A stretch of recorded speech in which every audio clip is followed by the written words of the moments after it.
Tagar STY out menggema di sosial media usai pelatih timnas Indonesia Shin Tae-yong gagal meramu 10 pemain naturalisasi untuk menahan gempuran Jepang. Timnas Indonesia kalah telak dengan skor 0-4 di Stadion Gelora Bung Karno, Jakarta, Jumat, 15 November 2024, meski Shin Tae-yong menurunkan 9 pemain naturalisasi sebagai starter line up.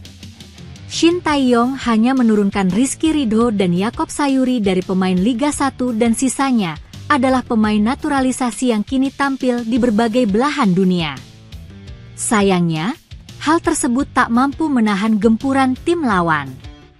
Bahkan timnas Indonesia kebobolan lebih dahulu dari gol bunuh diri Justin Hubner saat pertandingan baru berjalan 35 menit.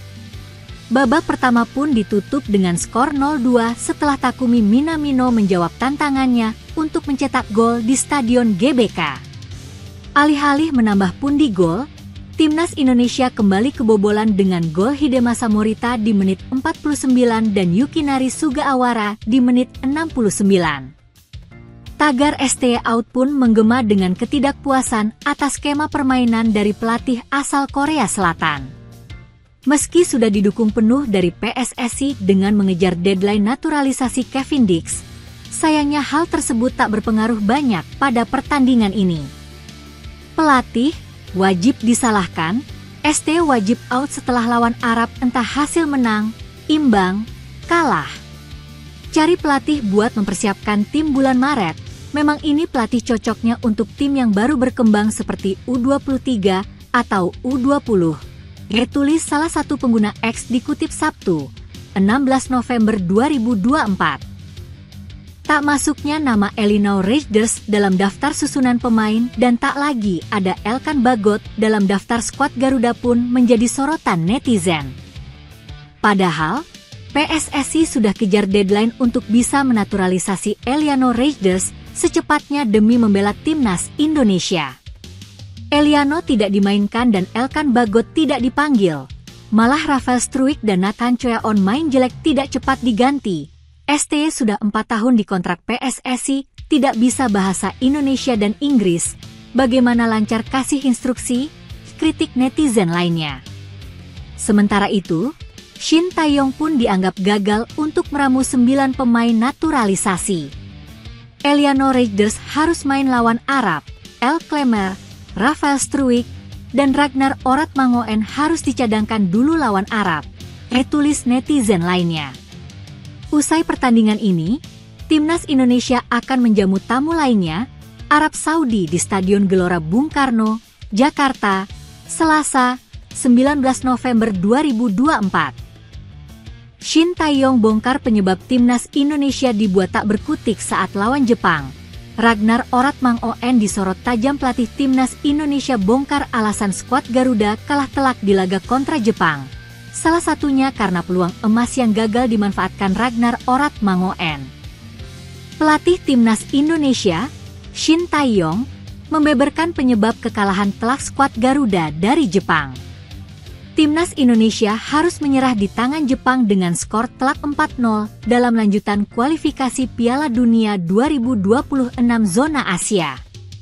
Laga itu sendiri berlangsung di Stadion Utama Gelora Bung Karno, SUGBK, Jakarta pada Jumat, 15 November 2024, pukul 19 waktu Indonesia Barat. 4 gol yang tercipta melalui Takumi Minamino, Hidemasa Morita, Yukinari Sugawara, dan gol bunuh diri dari Justin Hubner. Melihat anak asuhnya harus menelan kekalahan telak, Shin Tae-yong beralasan jika timnas Indonesia tak diunggulkan dari berbagai aspek. Meski skuad Garuda sudah melakukan persiapan dengan sangat baik, namun hal itu tak mampu untuk menghentikan keperkasaan Jepang. Mulai dari FIFA ranking, semua sisi, memang kita kalah. Padahal kita mempersiapkan pertandingan ini dengan kerja keras yang sangat baik, ujar Shin Tae-yong usai laga di SUGBK, Jumat, 15 November 2024. Sangat disayangkan hasilnya seperti ini.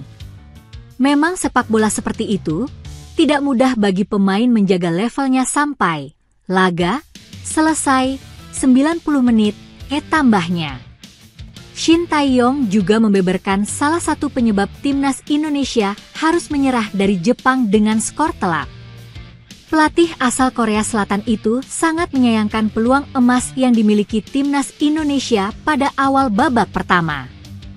Menurutnya, Ragnar Oratmangoen tak mampu memanfaatkan peluang dengan baik sehingga skuad Garuda gagal mencetak keunggulan terlebih dahulu. Akan tetapi, di awal kita dapat peluang yang sempurna. Namun tidak dimanfaatkan dengan baik oleh Ragnar, jelas Shin Tae-yong.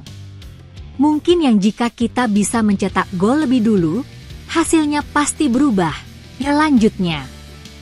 Kendati begitu, Shin Tae-yong mengaku tak mau mencari-cari alasan atas kekalahan yang dialami timnas Indonesia.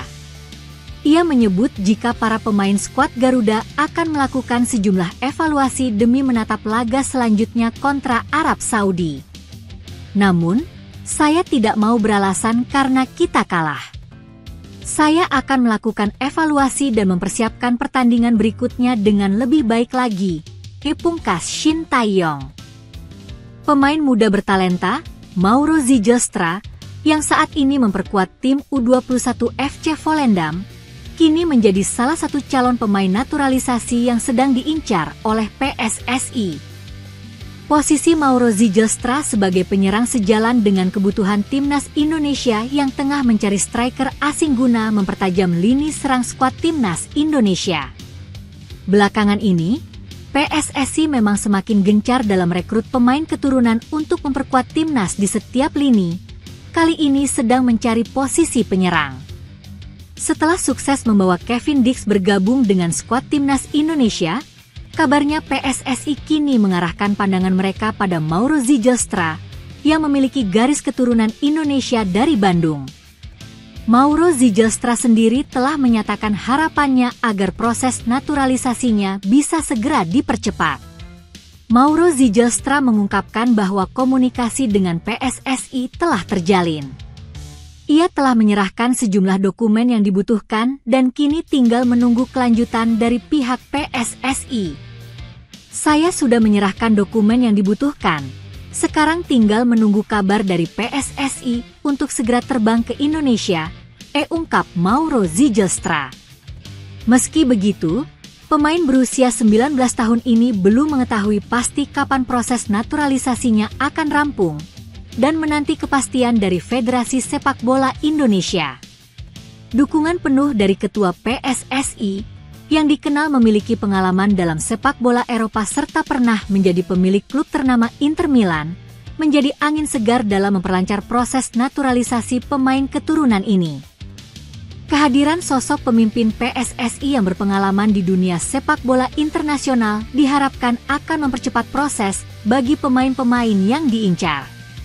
Berita ini semakin ramai diperbincangkan setelah diungkapkan oleh Yusa Nugraha pada Kamis, 7 November 2024. Yusa yang berkomunikasi langsung dengan Mauro Zijlstra melalui pesan Instagram menjelaskan bahwa sang calon naturalisasi ini sangat siap untuk kembali beraksi di lapangan dan tak sabar menanti proses naturalisasi berjalan lancar. Lahir di Zaandam, Belanda, pada 9 November 2004, Mauro Zijlstra telah mengukir sejumlah prestasi di level junior. Pemain yang memiliki postur tubuh tinggi menjulang, yakni 1,88 meter, ini menunjukkan kemampuannya sebagai penyerang yang tangguh di udara. Pada tahun 2022, Zijlstra memulai kiprahnya di NEC Nijmegen U21, di mana ia sukses mencetak 12 gol dan 1 assist dari 26 pertandingan, catatan yang cukup impresif bagi pemain muda seusianya, menjadikannya sosok target man yang ideal untuk lini depan. Jika proses naturalisasi Mauro Zijlstra berjalan lancar, ia diharapkan bisa segera memperkuat timnas Indonesia dan memberikan kontribusi berarti bagi skuad timnas Indonesia. Sosok Mauro Zijlstra dengan kelebihan dalam duel udara serta ketajaman dalam mencetak gol dinilai cocok untuk menjadi andalan di lini depan timnas Indonesia.